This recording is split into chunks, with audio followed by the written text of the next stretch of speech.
Olá, seja bem-vinda ou bem-vindo. Eu sou o Roberto Miguel, capelão hospitalar e o seu anfitrião aqui no podcast da Irmã Morte. Nesse primeiro episódio, eu vou fazer a apresentação do podcast. Eu vou te contar sobre os meus objetivos e também a metodologia que eu vou utilizar.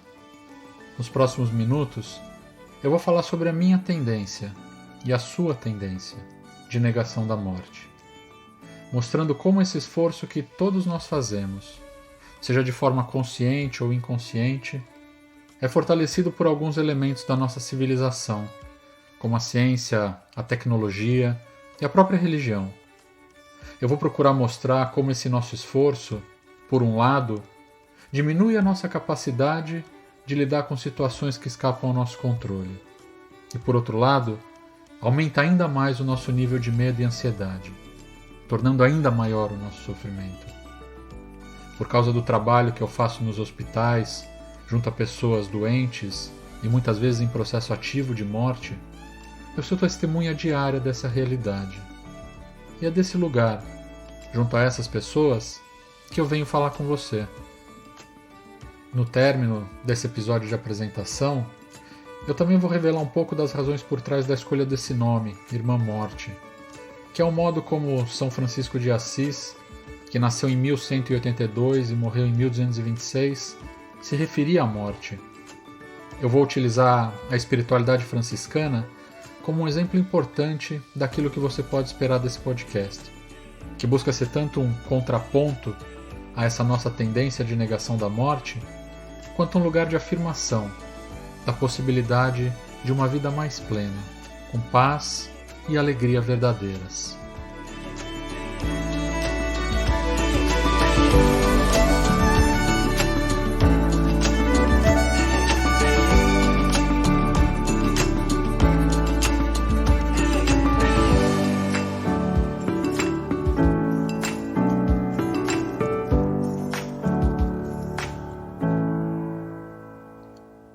Eu quero iniciar esse episódio falando brevemente sobre aquilo que eu faço, porque eu sei que, para você que me ouve aí no Brasil, a capelania hospitalar ainda não é uma profissão tão conhecida como aqui nos Estados Unidos, onde eu moro e trabalho.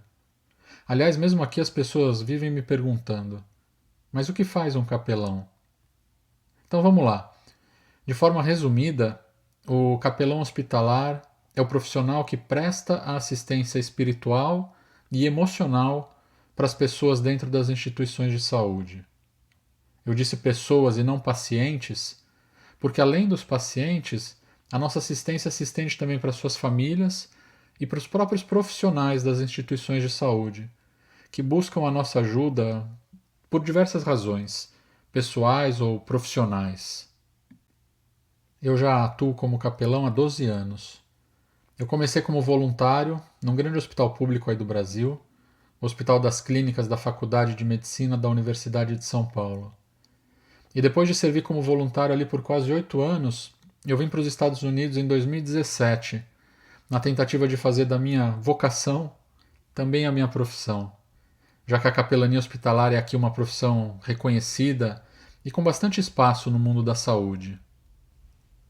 E deu certo. Logo depois de finalizar o meu processo de formação, que durou um ano inteiro, eu fui contratado para trabalhar num hospital especializado em câncer, aqui no estado da Flórida.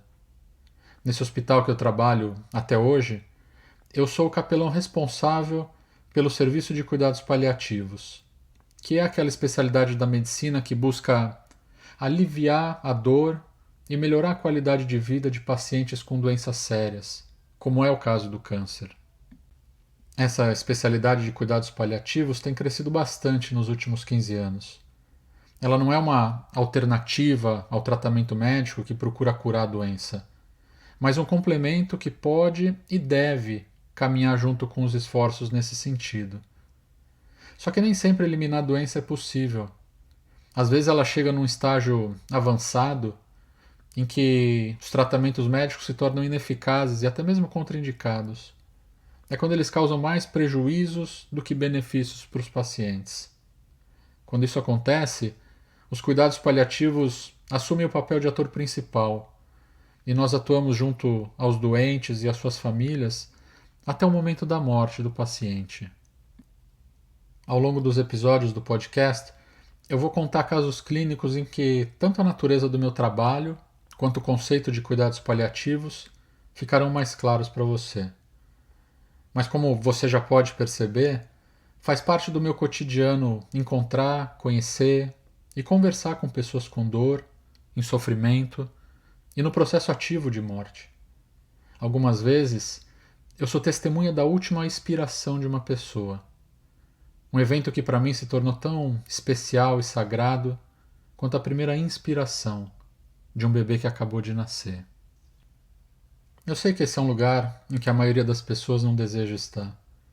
Por mais que a morte seja certa e inevitável, a nossa tendência é mesmo negá-la, seja de modo consciente ou inconsciente. Ernest Becker, um antropólogo americano que ganhou o Prêmio Pulitzer de Literatura em 1974, com seu livro A Negação da Morte, que está publicado aí no Brasil em português, entende que a negação da morte seja um traço constitutivo do caráter humano e da própria civilização, uma espécie de mecanismo de defesa cujo objetivo é nos proteger da ansiedade causada pela consciência da nossa finitude.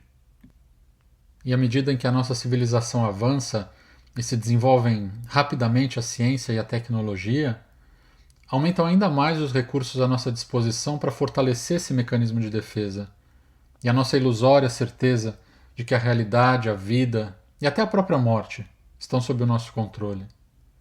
Recursos como câmeras de vigilância, cercas eletrônicas, carros blindados, celulares que controlam em tempo real a localização dos nossos filhos e até a iluminação e a temperatura das nossas casas, além, é claro, das UTIs hospitalares em que máquinas e aparelhos podem manter pessoas vivas por meses ou anos, pessoas que não sobreviveriam um dia sequer se estivessem fora dali, são alguns exemplos. Lógico que existem aspectos positivos em tudo isso, não tem como negar. Só que nada disso é capaz de eliminar ou simplesmente diminuir o nosso medo da morte. Aliás, o que se percebe é justamente o contrário. Mesmo com toda essa evolução tecnológica e científica, nós assistimos a um aumento constante e notável até de casos de transtornos de ansiedade, como a depressão e a síndrome do pânico, por exemplo, que são certamente efeitos colaterais dessa nossa obsessão pelo controle total da vida e também da morte. Um artigo da revista Psychology Today, de março desse ano, mostrou que no ano 2000, mais ou menos 5 milhões de americanos já tomavam antidepressivos por um período de 5 anos ou mais. Em 2018, esse número já tinha crescido para 15 milhões e meio. E atualmente, quase 25 milhões de americanos já tomam antidepressivos há mais de 2 anos. Esse é um fenômeno mundial, não só aqui dos Estados Unidos. E eu não tenho dúvidas de que a pandemia do Covid-19 que nós estamos atravessando agora vai fazer esse número crescer ainda mais. É claro que o fortalecimento da nossa negação da morte e da nossa obsessão por controle não é favorecido só pelo desenvolvimento da tecnologia e da ciência e do cientificismo dela decorrente. A própria religião é outro fator importante. A ideia de que a fé e o cumprimento das obrigações religiosas garantirão uma vida livre de problemas e cada vez mais próspera, em outras palavras, que Deus também estará sob o controle e a serviço do crente que é fiel, tem tornado as pessoas ainda mais despreparadas para lidar com a morte e o sofrimento, que pode ser entendido justamente como a percepção e a sensação claras de falta de controle. Como religioso que eu sou, eu posso dizer que eu também já fui vítima dessa ilusão, de achar que a fé me garantiria uma vida livre de dores e sofrimento. E eu também já enfrentei a crise espiritual que se segue à queda desse castelo de areia construído pela nossa imaginação. Só Deus sabe o quanto da minha cegueira ainda resta, mas o fato é que hoje, depois de experimentar uma boa dose de sofrimento na minha vida pessoal e de acompanhar uma infinidade de pessoas doentes e morrendo, eu sei que eu já consigo identificar o problema para apresentar uma alternativa que sirva de contraponto a essa ânsia por controle e a essa tendência de negação da morte. Essa alternativa não é nova. Na verdade, ela é bem antiga e está presente na espiritualidade adulta e madura das grandes tradições religiosas. Ela pode ser bem resumida pelos seguintes versos do Eclesiastes, livro que faz parte da sabedoria israelita antiga e que está incluído no Antigo Testamento das Escrituras cristãs. Abre aspas. É melhor ir a uma casa onde há luto do que ir a uma casa onde há festa. Pois onde há luto, lembramos que um dia também vamos morrer. E os vivos nunca devem esquecer disso.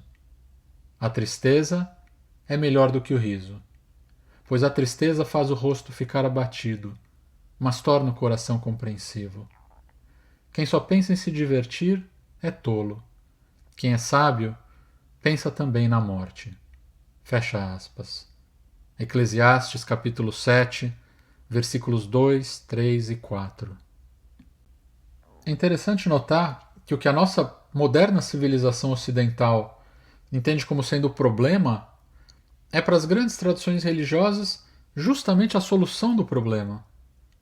Enquanto a nossa sociedade se desenvolve em torno da negação da morte, essa espiritualidade faz da contemplação da morte um dos seus objetivos, que não é um fim em si mesmo, mas um meio para a experiência de uma vida vivida com sabedoria, que redunda em paz e alegria verdadeiras.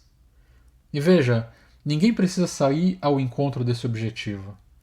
Ele naturalmente vai se apresentar a todos nós. Na verdade, quando nós estamos atentos ao nosso entorno, nós percebemos que a realidade como um todo dá testemunho de um processo contínuo de vida, morte e renascimento, ou de ordem, desordem e reordenação, como define o religioso franciscano Richard Rohr, um dos grandes expoentes da espiritualidade cristã da atualidade. No seu livro O Padrão da Sabedoria, Rohr descreve como as grandes espiritualidades, a filosofia e a própria ciência dão testemunho desse processo transformativo de ordem, desordem e reordenação por meio de vários termos e diferentes metáforas. Os astrônomos, por exemplo, eles observam a estrela, a explosão da supernova e a emissão de enorme quantidade de luz e energia. Os químicos, por sua vez, falam da solução, da dissolução e da resolução. Os mitos universais descrevem a jornada do herói, a partir da saída da sua terra, a ida para a luta ou a guerra e o retorno para o novo lar.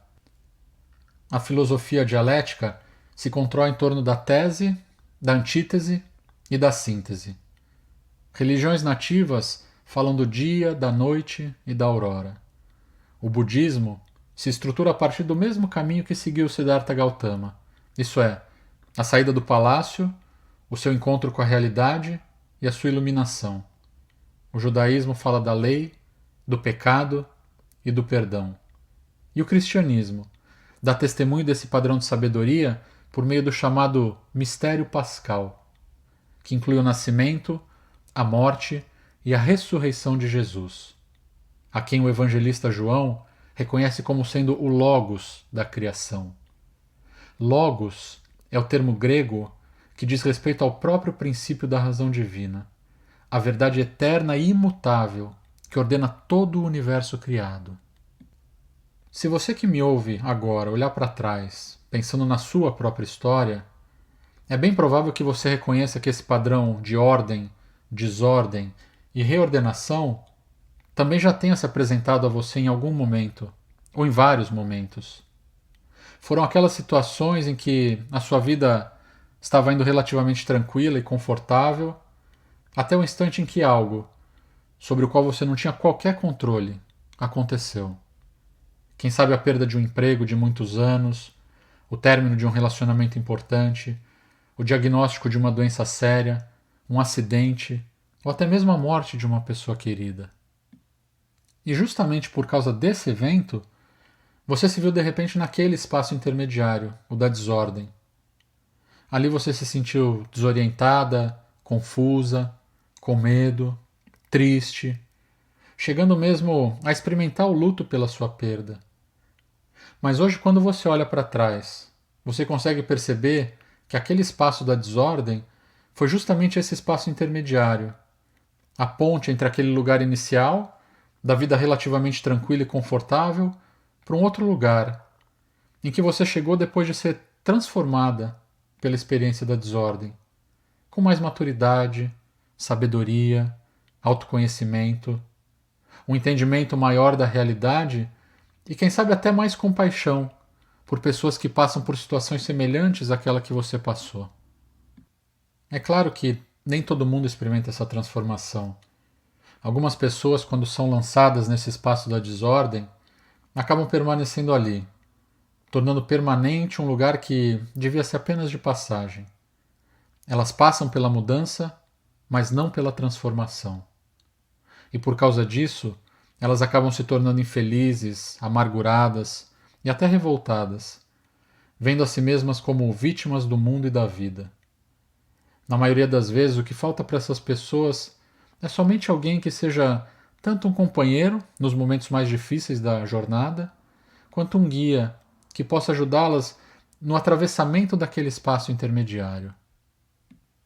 E veja, ainda que toda a criação dê testemunho desse mistério pascal, que é personificado em Jesus, e ainda que sejam inúmeras as narrativas que descrevam esse padrão da sabedoria e da passagem da ordem para a reordenação por meio do atravessamento da desordem, nós continuamos nos esforçando para saltar do estágio 1 para o estágio 3, buscando evitar o lugar intermediário, que é justamente o do sofrimento. Só que isso não é possível. O máximo que nós vamos conseguir por meio dessas tentativas vai ser uma falsa paz, conquistada por meio de diversas distrações, quem sabe oferecidas pela mídia e pela sociedade de consumo, que são os dois grandes produtores de sentido da atualidade, ou por medicamentos, ou tudo junto, que nos farão permanecer naquele primeiro estágio, na superficialidade das coisas, ou até mesmo anestesiados, mas ainda incapazes de provar a verdadeira paz que o mundo não pode dar, como disse Jesus. Aqui vale lembrar uma das frases do professor americano de literatura, o Joseph Campbell, que é autor da obra clássica O Poder do Mito. Abre aspas. A caverna que você tem medo de entrar, guarda o tesouro que você busca encontrar. Fecha aspas. A lembrança dessa frase não é importante apenas para se contrapor a tudo aquilo que fortalece a alienação das pessoas da realidade e da possibilidade de serem transformadas para a experiência de uma vida mais plena. Ela também é importante como contraponto a tantos filósofos da desconstrução que criticam todos os sistemas de sentido, novos ou antigos, afirmando que nada no mundo faz sentido. Com bastante capacidade intelectual, esses filósofos abalam as falsas certezas das pessoas que estão ali no primeiro estágio e as lançam no segundo estágio, o da desordem, dizendo que esse é o ponto final da experiência humana, trágica e absurda. Em outras palavras, que não há um tesouro dentro da caverna. Ou, em termos cristãos, que não há ressurreição, mas que a morte na cruz é o final. Ainda que esses filósofos da desconstrução possam certamente contribuir com o amadurecimento da nossa consciência e também da nossa sociedade, na medida em que eles nos ajudam a reconhecer as nossas ilusões, não tem dúvidas de que essa contribuição vai ser sempre limitada, porque ela para no meio do caminho. E também perigosa, porque lança as pessoas numa espécie de limbo existencial, aquele espaço intermediário, em que a ansiedade pode se tornar ainda mais intensa e até insuportável. É nesse contexto que eu apresento esse podcast, como uma reflexão alternativa, tanto ao negacionismo da morte, quanto à afirmação de que ela seja um evento trágico e absurdo, algo irracional num universo igualmente desprovido de sentido. Os mais familiarizados com a tradição cristã sabem que Irmã Morte é a forma como São Francisco de Assis se referia à morte, algo que aparece no seu famoso cântico do Irmão Sol. Francisco não era um teólogo acadêmico e nem alguém muito estudado, mas ele foi capaz de intuir de perceber, de modo único, o caráter divino de todas as coisas criadas, o Logos, do qual falou João, por meio do qual todas as coisas foram feitas. E essa intuição levou Francisco a estender a expressão do seu amor por Deus para todas as criaturas, as quais ele chamou de irmãos e irmãs. Se você prestar atenção ao logo, o símbolo desse podcast, você vai ver que a letra T da palavra morte é representada pelo Tau, a última letra do alfabeto hebraico, que é também a forma da cruz querida por São Francisco e que foi depois adotada pela tradição franciscana. Esse símbolo representa bem a proposta desse podcast, na medida em que ele dá testemunho de uma espiritualidade que reconcilia o ser humano consigo mesmo, com Deus e com o mundo, e também a morte com a vida. De agora em diante, eu serei a ponte entre você que me ouve e as pessoas que eu escuto nos hospitais. Partindo do relato de casos clínicos reais, nós vamos aprender com os desafios, as dificuldades e os ensinamentos dessas pessoas que estão naquele lugar em que a sabedoria pode brotar, como diz o Eclesiastes. A fim de evitar a identificação dos pacientes e dos familiares envolvidos nesses relatos, todas as informações relativas às suas identidades serão propositalmente omitidas ou alteradas.